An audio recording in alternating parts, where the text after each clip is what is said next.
형통의 현재성, 형통의 현재성이란 제목으로 하나님 말씀을 증거하겠습니다. 여러분 참 오랜만이죠? 한 2달 동안 이 자리에서 여러분 없이 저만 혼자 서서 이 예배를 녹화했는데요, 빈집 같더라고요.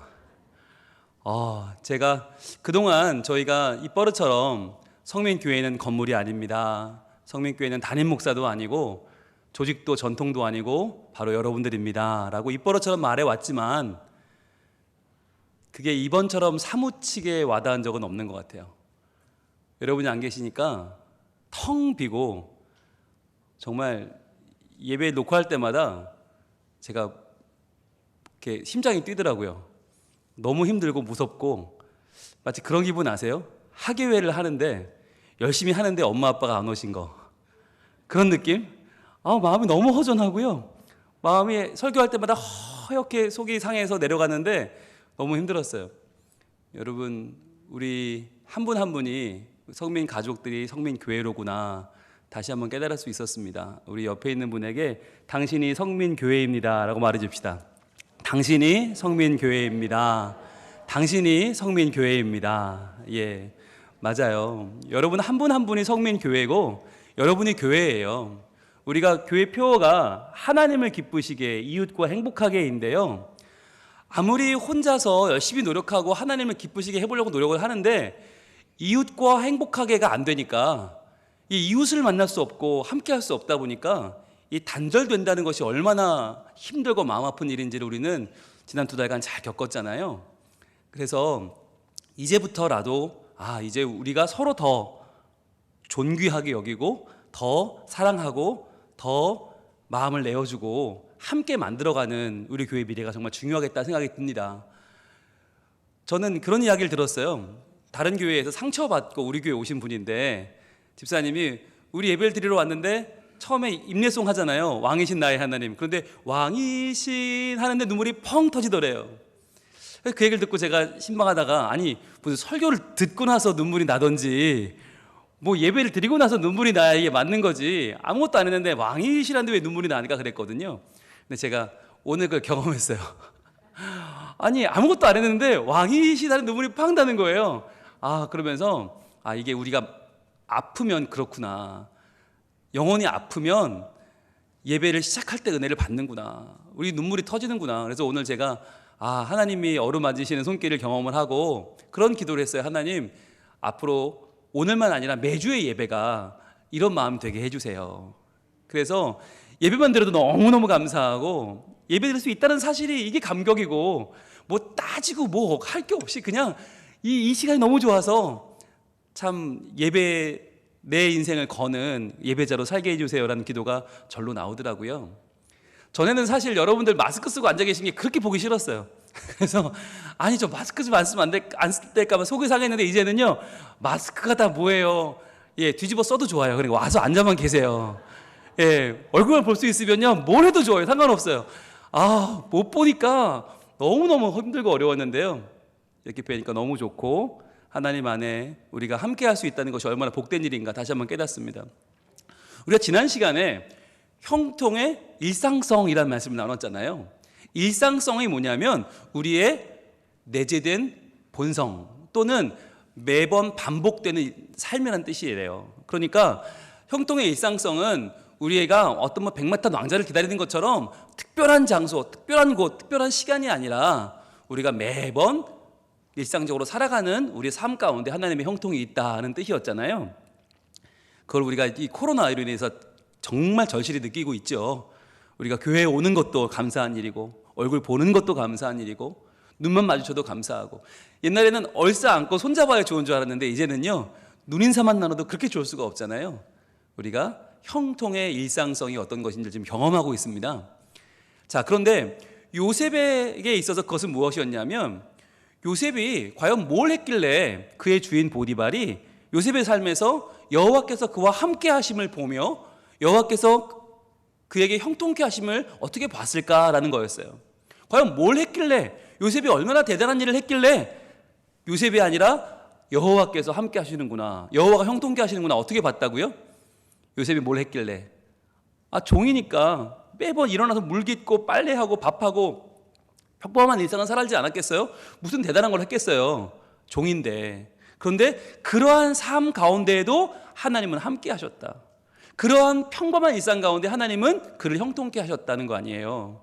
그래서 우리가 눈 뜨고 양치하고 세수하고 밥 먹고 출근하고 학교 가고 서로 맞이하고 함께 TV 보고 함께 산책하고 이 일상, 함께 교회 와서 만나고 예배하는 일상이 정말 소중한 것이구나. 이게 하나님께서 우리를 형통케 하시는 굉장히 중요한 도구로구나라는 걸 깨닫게 되었지요. 우리 옆에 분에게 이렇게 인사하겠습니다. 일상의 형통을 누립시다. 이렇게 인사할게요. 시작. 일상의 형통을 누립시다. 일상의 형통을 누립시다. 아멘. 그래요. 여러분, 이게 왜 중요하냐면 일상의 형통을 아는 건 쉬워요. 머리로 이해하는 건 쉽고요. 믿는 것도 쉬워요. 그런데 누리는 건 쉽지 않아요. 왜냐하면 우리가 일상의 형통의 일상성 아무리 얘기해도 우리 마음속에 뭐가 있냐면 그래서요. 그게 뭐요? 지금 나는 행복하지 않은데요. 지금 나는 뜨겁지 않은데요. 지금 나는 하나님의 사랑에 와닿지 않는데요. 왜냐하면 내가 떠올리는 그 형통의 일상성은 과거 언젠가에 매달려 있는 거예요. 나 그때가 참 좋았었는데. 그때 정말 은혜로웠는데. 그때 내가 참 잘 나갔는데. 요즘 말로 하면 라떼 이즈 홀스라고 하죠. 네, 라떼는 말이야 하면서 말이야 내가 어땠냐면 내 과거에 말이야 잘 나갈 때 내가 하나님 얼마나 잘 믿었냐면 과거에 매여 있는 사람. 그러니까 나의 형통한 일상은 이미 지나갔어요. 이미 몇 년 전, 수십 년 전 그때에 머물러서 살아가는 사람들이 있어요. 그러니까 지금 하는 건 다 마음에 안 들죠. 지금 사람들 하는 건 정말 왜 말이야 사람들이 다 달라진 것 같고 이상해진 것 같고 옛날에 매여서 살아가는 사람, 과거에 연연하는 사람들이 있어요. 또 어떤 사람들은 왜 행복하지 않냐? 미래에 언젠가에 계속 마음을 빼앗기는 사람들도 있어요.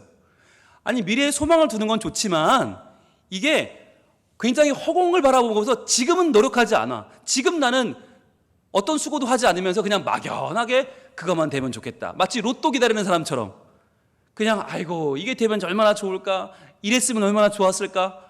그러니까 가정을 하며 살아가는 사람이 있어요. 우리 아이가 참 좋은 학교 가면 좋겠는데 근데 지금 나는 아무것도 안 해. 그러면서 우리 아이가 취직 잘하면 좋겠는데 십장가 잘 가면 좋겠는데 미래에 가 있는 거죠. 지금은 나는 아무것도 아닌데 말이죠. 근데 여러분 행복할까요? 행복할까요? 지금 내가 행복하지 않은데 과거의 어느 순간에 매여 사는 것도 우리는 행복하지 않고요. 미래의 어느 삶을 매달려 사는 것도 행복하지 않아요. 왜냐하면 형통의 일상성이란 바꾸어 말하면 형통의 현재성이기 때문이에요. 그래서 오늘의 말씀 제목은 이렇게 정리해봤어요. 형통의 현재성이다. 일상이 지나간 일상도 아니고 앞으로 다가올 일상도 아니에요. 지금이에요. 지금. 제가 지금 여기서 행복하지 않다면 과연 내가 어떻게 행복을 누릴 수 있을까? 지금 행복한 것, 여기서 하나님의 형통을 누리는 것, 그것이 형통의 현재성입니다. 힌트를 한번 드려볼게요. 유치원 아이들이 놀이터에서 재밌게 놀고 있어요. 막 놀고 있어요. 그거를 초등학교 아이들이 가방 메고 학교 가다 본 거예요. 뭐라고 그랬을까요? 좋을 때다. 그래 잘 논다. 그래 야 니들이 건강하게만 잘하면 되잖아. 잘 놀아. 얼마나 좋을 때냐. 그래서 학교를 갑니다. 근데 그 모습을 중학교 애들이 본 거예요. 뭐라고 그럴까요? 좋을 때다. 초등학교. 정말 새파랗고 파릇파릇. 너희 보니까 막 소망이 된다. 야 너무 좋겠다. 그 중학교 모습을 고등학생 애들이 봤어요. 고등학교 애들이 뭐라고 그럴까요? 야 진짜 좋을 때다. 내가 중학교 때로만 돌아가면 내가 정말 진짜 맘껏 놀 텐데 이 입시 스트레스 니들이 우리 사정을 아냐? 막 그러는 거예요. 자, 대학생이 그걸 봤어요. 뭐라고 그럴까요? 야 고등학교 얼마나 좋냐. 추억이 막 만발하고 정말 진짜 행복하고 나 고등학교 때로 가고 싶다. 너 얼마나 좋겠냐. 자, 근데 그 대학생 모습을 이 직장인이 봤단 말이에요. 그럼 뭐라고 그럴까요? 학교 다닐 때가 좋을 때야 이것들아. 졸업해도 직장 와봐. 지옥이야 지옥. 학교 다닐 때가 좋아 그러겠죠. 자, 그런데 그 직장인의 모습을 이제 은퇴하신 분이 본다면 뭐라고 그럴까요? 회사 다닐 때가 좋을 때야. 그러겠죠? 야, 또박또박 월급 나오고 얼마나 좋냐. 출근하고 퇴근하는 게 얼마나 좋은 건지 알아 이것들아. 그러겠죠? 근데 그 은퇴하신 분의 모습을 이제 내일 모레 숨이 넘어가는, 꼴깍꼴깍 넘어가는 분이 보면 뭐라고 그럴까요? 개똥밭에 굴러도 이승이 낫다. 아시겠죠? 여러분 눈치채셨어요? 우리는요 모든 때가 좋았어요. 우리는 유치원 때는 유치원 때라 좋았고요, 초등학교, 중학교, 고등학교, 대학교, 직장인, 아니 은퇴하고 언제나 다 좋았어요. 자, 그런데 늘 좋은 현재를 살아가는데 중요한 건 뭐예요? 그걸 누구만 몰라요? 나만 몰라요. 이게 중요한 거예요. 남들은 나를 보면서 좋을 때다, 얼마나 좋냐라고 하는데 내 마음속엔 좋기는 뭘. 내 속을 아나? 내 속은 지금 시커멓게 지금 막 누가 디비지고 있는데 왜 나한테 좋을 때래? 여러분 왜 그럴까요? 모르는 거예요. 나만 몰라요. 나만. 여러분 오늘 하루가 얼마나 중요한 날인지 아세요? 여러분 오늘은요 1년 365일 중에 하루가 아니에요. 오늘은 365분의 1년이 아니에요. 왜냐하면 나머지 364일과는 비교할 수가 없어요.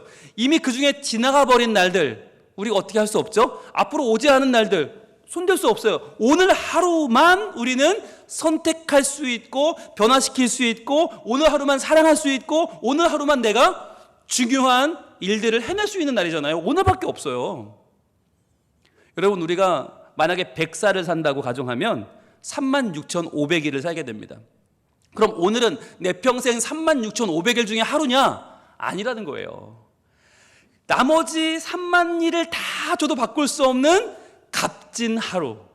하나님이 내게 은혜 주시고 하나님이 내 예배를 받아주시고 하나님과 내가 소통이 일어나면 영원하신 주님을 만날 수 있는 내 인생 한 획을 긋는 놀라운 하루라는 거예요. 그게 얼마나 감사한 일이에요. 여러분 이게 형통의 현재성입니다. 그러니까 여러분 다짐해야 돼요. 나는 오늘 행복하겠다. 다짐해야 돼. 왜냐하면 내가 오늘 행복하지 않고 그냥 그렇게 지나가는데 내일은 행복할 거다, 모레는 행복할 거다, 아니 옛날에 행복했으니 괜찮다? 그렇지 않다는 거예요. 오늘 내가 행복해야 된다.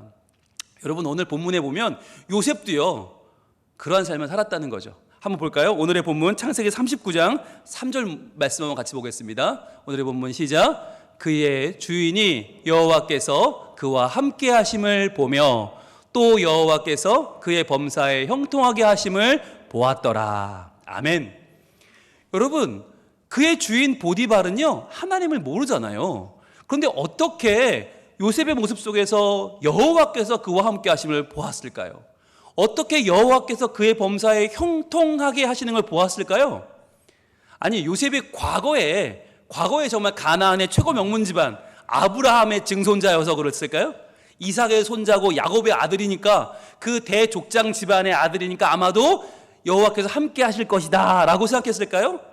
그럴 리가 없죠. 그는 하나의 종에 불과한데요. 그러면 앞으로 미래에 요셉이 나중에 애굽의 총리 대신이 돼서 애굽뿐만 아니라 전 중동을 다 먹여 살릴 것을 미리 예견하고 그렇게 요셉의 삶에서 하나님의 형통케 하심을 보았던 걸까요? 아니죠. 그럴 리가 없죠. 그렇다면 뭐였을까요?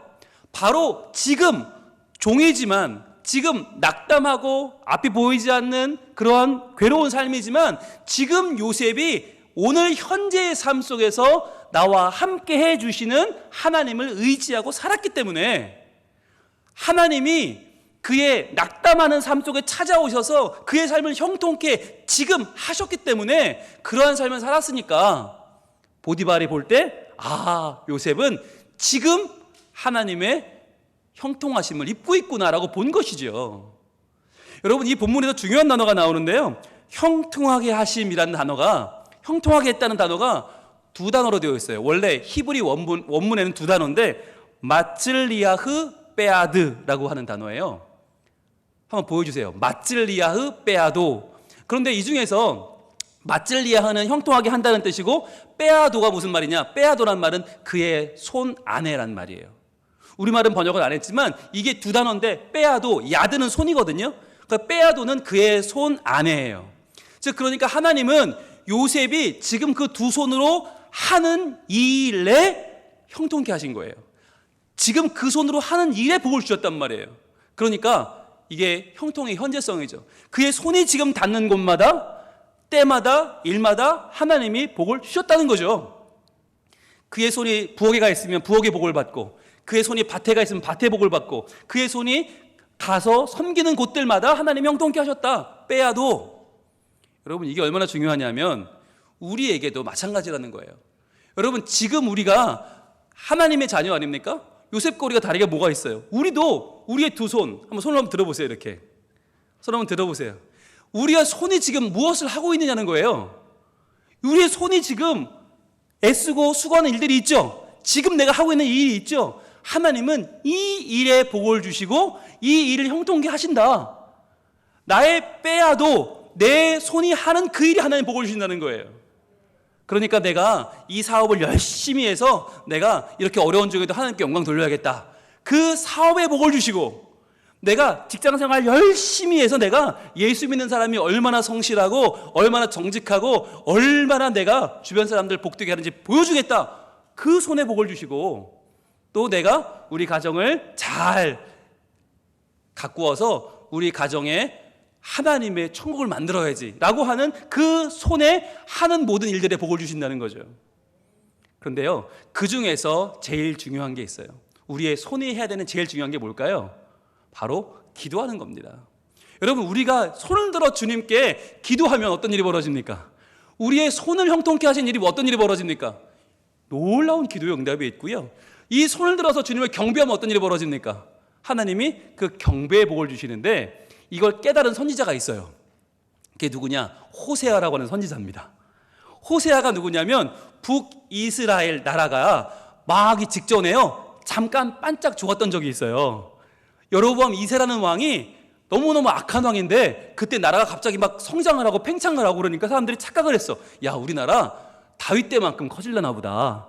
야, 우리 옛날에 다윗 때 좋았잖아. 야, 그때 영화가 이제 다시 되려나 보다. 그러면서 사람들이 하나님을 버리고 교만하고 패역하고 우상을 숭배하고 막 그러던 때예요.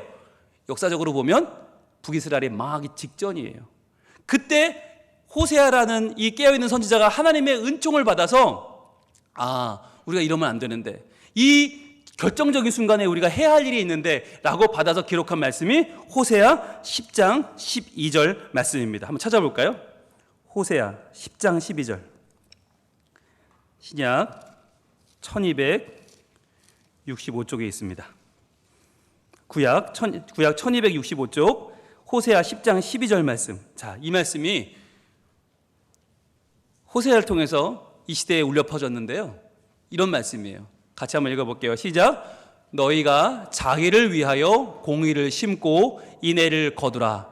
너희 묵은 땅을 기경하라. 지금이 곧 여호와를 찾을 때니 마침내 여호와께서 오사 공의를 비처럼 너희에게 내리시리라. 아멘.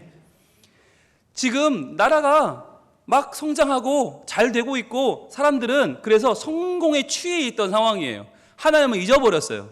그래서 하나님이 형통케 하시면 다 잊어버리고 이제 우리가 저 아수르랑 잘 지내서 한번 나라를 한번 키워보자 라고 할 그때였어요. 나라가 부패하고 교만하고 완악하여 점점 무너질 때, 바로 그때 호세아는 하나님의 말씀을 받아 이렇게 전합니다. 너희가 자기를 위하여 공의를 심고 인애를 거두라. 공의와 인애, 이게 누구 거예요? 하나님 거예요. 하나님의 공의와 하나님의 인애, 이 공의로운 나라, 하나님의 사랑이 숨쉬는 나라를 만들어라. 거기 위해서 뭐 어떻게 하라고요? 너희 묵은 땅을 기경하라. 이 땅이 어디예요? 우리 마음이죠. 우리의 완악해진 마음, 하나님을 떠난 부패한 마음, 이 마음을 지금 기경하는 마음으로 다시 한번 갈아엎으라는 거예요. 어떻게? 기도로. 우리가 하나님 앞에 나와 기도함으로, 주님께 나와 경배함으로 우리의 묵은 땅을 기경해야 돼요. 그런데 그게 언제예요? 그게 지금이라는 거예요. 지금이 곧 여호와를 찾을 때니, 여러분 노란색으로 들고 표시해 보세요. 지금이 곧 여호와를 찾을 때니. 이것이 바로 우리의 손을 들어 하나님께 기도하는 것입니다. 하나님, 지금 코로나로 인해서 온 나라가 어렵습니다. 힘듭니다. 예배를 드릴 수 있을지 없을지 매번 우리가 고민해야 되고, 하나님 앞에 나와 예배하는 것도 참 쉽지 않고 신앙인으로 살아가는 것도 어렵습니다. 그러나 주님, 바로 이때가 우리가 공의를 심고 인애를 거둘 때인 줄로 믿고 우리의 마음밭을 기경함으로 기도하며 나아가겠습니다. 하나님, 지금이 여호와를 찾을 때 아닙니까? 자, 그런데 그렇게 손을 들고 기도하고 손을 들고 경배하면 어떤 일이 벌어진다고요? 마침내 여호와께서 오사, 마침내 여호와께서 우리 가운데 오셔서 공의를 빛처럼 너희에게 내리시리라 라고 말씀하십니다. 여러분, 이것이 형통입니다. 형통은 뭐냐? 내가 하는 일이 좀 더 잘 되고 좀 더 성공하고 이름나는 게 아니라 여호와께서 오시는 거예요. 여호와께서 나의 삶 가운데로 찾아오셔서 마침내 주님이 오셔서 공의를 빛처럼 내려주시고 은혜의 빗줄기가 열리는 것, 하늘이 열리고 하늘문 열리고 우리의 기도 가운데 하나님 응답해 주셔서 내 삶이 은혜로 적셔지는 복된 삶이 되는 것이 바로 형통이에요. 여러분, 우리가 이것을 바로 이 현재 여기서 경험할 수 있기를 원합니다. 우리가 언젠가, 앞으로 언젠가 그런 날이 오면이 아니고요, 옛날에 참 그랬었는데 그때 참 좋았는데가 아니고요, 바로 지금 여기서 우리가 우리의 손으로 하는 이 일 위에 형통케 하시는 하나님의 역사, 빼앗도 내 손에 하는 이 기도와 이 경배와 이 삶의 헌신과 내 삶의 성실을 하나님의 복을 주셔서 내가 기도할 때 하늘문이 열리고 은혜의 빗줄기가 내려지고 마침내 주님 오셔서 의의 빗줄기가 내게 흘러내려 내 삶이 하나님의 삶이 되고 하나님이 복 주시는 삶이 되고 하나님이 우리의 삶에 격을 높여주시는, 하나님이 나와 함께 하시는, 마침내 주님이 오셔 나와 함께 해주시는 복된 삶이 되기를 소망합니다. 우리 함께 찬양하겠습니다.